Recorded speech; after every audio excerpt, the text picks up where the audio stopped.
দয়াময় দিয়ে দুনয়ন কেন অন্ধ রেখেছ আমারে।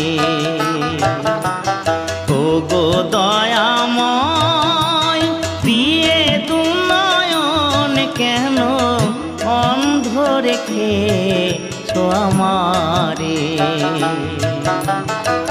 তুমি যে বিশ্বময় বিরাজ করো দয়াময়, তবু আমি এমন অভাগা পাই না দেখিতে তোমারে। ও গো দয়াময় দিয়ে দুনয়ন কেন অন্ধ রেখেছ আমারে।